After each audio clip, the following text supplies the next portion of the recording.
संसार में जीवित कौन है? संसार में सच्चा प्यार किसका है? अपने को ही अपना कौन खाता है? किसी नगर में एक चित्रांग नाम का कुत्ता रहता था। एक समय उसके क्षेत्र में भयंकर अकाल पड़ गया।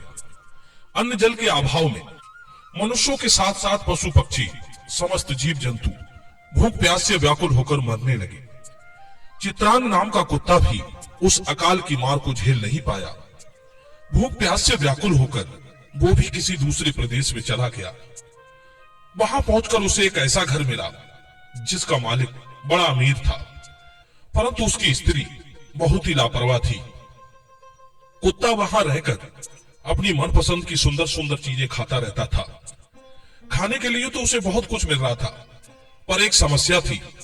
जब भी वो भोजन करके घर से बाहर गली में निकलकर आता था तो गली के अन्य कुत्ते ईर्ष्या के कारण उसे घेर कर अपने नुकीले दांतों से उस पर वार करती थी। बेचारा कुछ ही दिनों में वो बहुत घायल हो चुका था। उसका अच्छा अच्छा खाना और ना खाना सब एक सा हो जाता था। यह देखकर चित्रांग ने सोचा कि जीव का वही श्रेष्ठ है जिसमें अपने या दूसरे का जीवन सुरक्षित रहे। मुझे लगता है यहाँ रहकर अब और जीव का उपार्जन करना संभव नहीं है, क्योंकि जिस जगह अपना ही अपने को खाता हो वहां किस तरह सुख की उम्मीद की जा सकती है। कुत्ता सोचने लगा, इससे अच्छा तो अपना ही नगर था। कम से कम वहां एक टुकड़ा मिलता, खाकर चैन से पड़े रहते थे। कहते हैं अपनों के द्वारा दी गई चोट शत्रु की अपेक्षा ज्यादा पीड़ा पहुंचाती है। जब कोई अपना ही अपने को कष्ट देता है तब अधिक दुख होता है। सज्जनों, यही सोचकर चित्रांग अपने नगर को लौट आया और सोचने लगा कि यहाँ अकाल तो है, किंतु कोई इस तरह अपने जाति भाइयों को काटने के लिए नहीं दौड़ता है। उसके सगे संबंधियों ने पूछा, उसे घेर कर बैठ गए, हे चित्रांग, तुम तो अभी अभी परदेश की रोटी खाकर आए हो, हमें भी बताओ वहां के लोगों का व्यवहार कैसा है?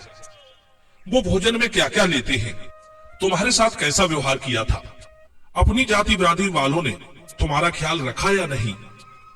चित्रांग कहने लगा, अरे भाई क्या बताऊं, जहां से मैं लौटा हूं वहां की महिलाएं बड़ी लापरवाह होती हैं। हमेशा घर के दरवाजे खुले रखती हैं। किसी को भी भोजन करने का मौका मिल जाता है। मैंने भी घरों में घुस घुस कर तरह तरह के व्यंजनों का आनंद लिया। सब कुछ तो ठीक था, परंतु एक बात मुझे अच्छी नहीं लगी। उसी का सबसे बड़ा दुख है, वहां अपनी ही जाति के लोग एक दूसरे के सबसे बड़े विरोधी हैं। न खाते हैं न खाने देते हैं। मेहमान के साथ बहुत बुरा बर्ताव करते हैं। यदि यही हाल रहा तो एक दिन हमारी जाति के लोग भूखे ही रह रहकर मर जाएंगे। ये कभी तरक्की नहीं कर पाएंगे। चित्रांग की बात सुनकर एक बूढ़ा कुत्ता कहने लगा, पुत्र, इसमें हम कुत्तों का कोई दोष नहीं है। यदि मनुष्य अपने आप को सुधार ले तो हम कुत्तों की जाति अपने आप सुधर जाएगी। चित्रांग कहने लगा, काका, मनुष्यों से और अपनी जाति से क्या संबंध? मनुष्य तो बहुत अच्छे होते हैं। मनुष्यों के ही कारण हमारी तुम्हारी गुजर बसर हो रही है।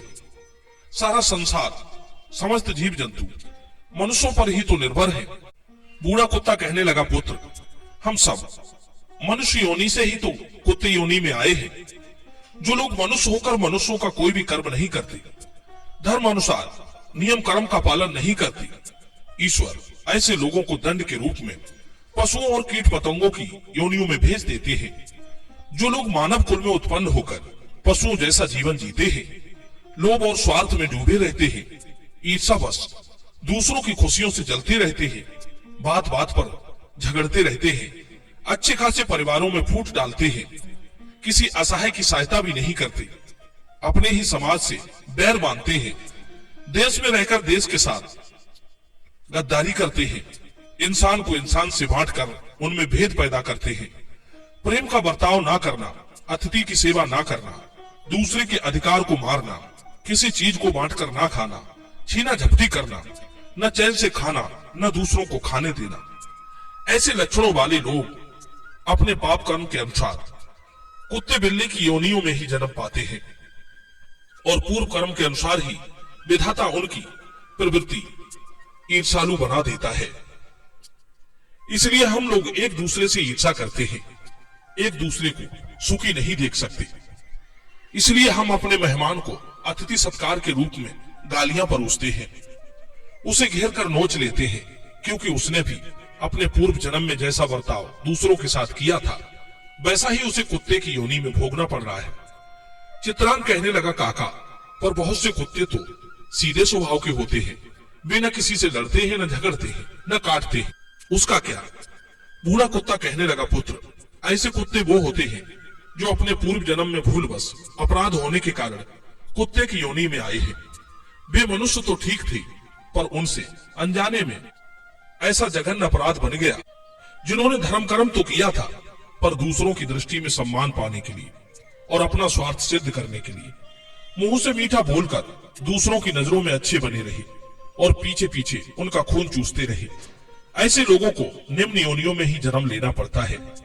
चित्रांग कहने लगा, काका, आपकी बात मेरी अच्छी तरह समझ में आ चुकी है, और वे कुत्ते जो बड़े लोगों के घरों में रहकर उस परिवार का एक सदस्य बनकर लाड़ प्यार पाते हैं, उन्होंने ऐसा कौन सा अच्छा काम किया होता है? तब बूढ़े काका कहने लगे, पुत्र, जिन्होंने अतिथि सत्कार खूब किया था, लोगों की सहायता भी खूब की थी, किसी को सताया नहीं, पर भगवान का स्मरण कभी नहीं किया। उन्होंने सिर्फ अपने जीवन में ये 4 काम में ही पूरा जीवन गुजार दिया: खाना, सोना, बच्चे पैदा करना और अपनी रक्षा करना। भगवान ने सोचा कि ये 4 काम तो पशु भी अच्छे ढंग से करता है, तो क्यों ना तुम्हें ये 4 ही काम करना है तो पशु हो जाओ। बस फिर क्या, पशु हो गए। मनुष्य होकर मनुष्य का जीवन ना जीने वाले को मरा हुआ समझना चाहिए। चित्रांग बोला, काका, तो आपकी दृष्टि में संसार में जीवित कौन है? तब बूढ़ा कुत्ता कहता है, पुत्र, इसके लिए मैं तुम्हें एक कहानी सुनाता हूं, ध्यान देकर सुनो। किसी देश का एक राजा था जिसके कोई संतान नहीं थी। संतान प्राप्ति के लिए उसने हर कोशिश की, दान पुण्य, धर्म यज्ञ सब किए, फिर भी उसके घर में कोई संतान नहीं हुई। जिसने जैसा उपाय बताया राजा ने वो सब किया, फिर भी संतान सुख नहीं मिला। एक दिन किसी ने बताया कि महाराज, हमारे नगर से बाहर किसी शमशान में एक तंत्र विद्या जानने वाला साधु रहता है, एक बार उससे भी मिलकर देख लो, शायद उसके द्वारा कोई तंत्र मंत्र करने से आपको संतान प्राप्त हो जाए। राजा ने वैसा ही किया। कुछ अपने मंत्री जनों को साथ लेकर राजा उस धूर्त साधु के पास पहुंचा और उसे अपना दुख कह सुनाया। तंत्र मंत्र करने वाले साधु ने बताया कि आपको संतान तो निश्चित रूप से प्राप्त हो जाएगी, लेकिन इसके लिए आपको किसी बच्चे की बलि देनी पड़ेगी। मित्रों, अब संतान के लिए पागल राजा ने धर्म अधर्म का विचार तक नहीं किया और राज्य में यह खबर फैला दी कि जो कोई व्यक्ति अपनी संतान हमें बलि चढ़ाने के लिए देगा, उसे इतना धन दिया जाएगा कि उसकी कई पीढ़ियां बैठी खाएंगी। बंधुओं, धिक्कार है ऐसे लोगों के लिए जो अपने सुखों के लिए दूसरों का सुख उजाड़ देते हैं, उनकी खुशियां छीनकर अपना स्वार्थ सिद्ध करते हैं। ऐसा सुख किस काम का जिसमें दूसरों के दुखों की बू आती हो? ऐसा भोजन किस काम का जो दूसरों की जिंदगी छीनकर बनाया हो? ऐसा धन किस काम का जो दूसरों से लूट कर कमाया हो? ऐसे लोगों को भगवान करोड़ों जन्मों में भी दुखों से मुक्त नहीं करते।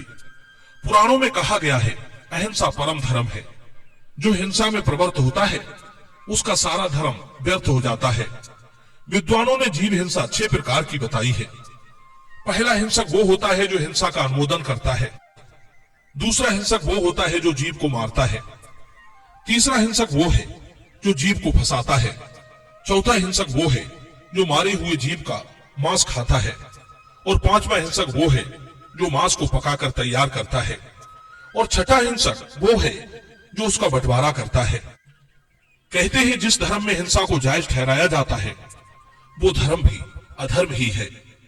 जो राजा धर्मात्मा होने पर भी प्रजा की, जीव जंतुओं की धर्म की रक्षा नहीं करता, ऐसा राजा नरक में ही गिरता है। राजा का आदेश होते ही पूरे नगर में हलचल फैल गई। उसी नगर में एक बहुत ही निर्धन परिवार था। उनके 3 बेटे थे। बीच वाला बेटा बहुत ही बुद्धिमान और भगवान का भक्त था। उसके पिता ने सोचा कि मेरा परिवार बहुत निर्धन है, क्यों ना मैं राजा को अपने एक बेटे को दे दूं। ये दिन भर पूजा पाठ में लगा रहता है, काम धाम का तो वैसे भी नहीं है। ऐसी संतान किस काम की जो माता पिता को कोई सुख ना पहुंचा सके। इसके बदले में मुझे राजा से बहुत धन मिल जाएगा, मेरा सब दुख दूर हो जाएगा। यही सोचकर उसने अपने बीच वाले बेटे को राजा के लिए बलि चढ़ाने को दे दिया। राजा ने उसे बदले में बहुत सारा धन दिया। अब राजा ने उस बच्चे को नहलाया धुलाया, नए वस्त्र पहनाए, हर प्रकार के मिष्ठान उसके आगे रख दिए। बच्चे ने जी भर के मिष्ठान खाया। सब लोग देखकर चकित रह गए कि इस बच्चे को पता है कि उसकी बलि दी जाएगी, तो भी उसे कोई डर नहीं है। अजीब बालक है। कहते हैं बंधु, जिसे भगवान पर सच्चा विश्वास होता है वो दुख और सुख, जीवन मरण सब ईश्वर पर छोड़ देता है। ऐसे व्यक्ति की भगवान सदैव रक्षा करते हैं।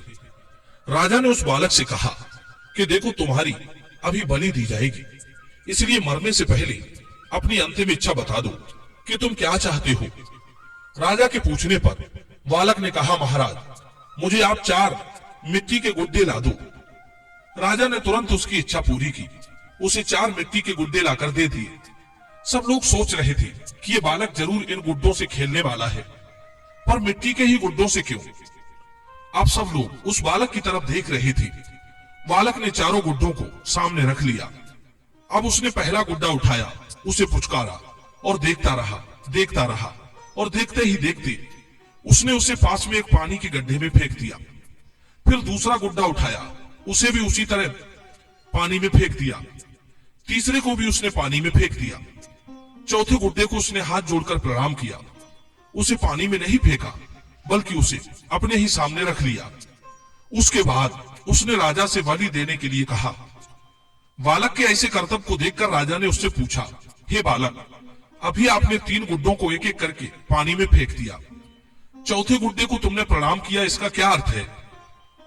राजा के इस प्रकार पूछने पर बालक ने उत्तर दिया, हे राजन, मैंने पहले गुड्डे को पानी में इसलिए फेंका क्योंकि वो मेरे माता पिता का प्रतीक था। जब मैं दुनिया में आया तो सबसे पहले मुझे माता पिता ही मिले। उनका ही कर्तव्य था कि मेरे जीवन की रक्षा करती, परंतु उन्होंने लोभवश मुझे मरने के लिए बेच दिया, इसलिए मेरा उनसे कोई संबंध नहीं रहा। मैंने उन्हें पानी में फेंककर उनका त्याग कर दिया है। दूसरा गुड्डा था मेरे रिश्तेदारों का, जिन्होंने मेरे माता पिता को समझाया भी नहीं कि वे ऐसा ना करें, इसलिए मैंने उनका भी त्याग कर दिया। तीसरा गुड्डा था यहाँ के राजा का प्रतीक, जिसका कर्तव्य था प्रजा की रक्षा करना, पर उसने मेरी रक्षा की छोड़ो स्वयं ही मुझे मारने के लिए ले आया, इसलिए मैंने उसका भी त्याग कर दिया। राजा बोला, बालक, तुमने चौथे गुड्डे को क्यों नहीं फेंका, इसका क्या अर्थ है? बालक ने उत्तर दिया, महाराज, ये चौथा गुड्डा भगवान का प्रतीक है।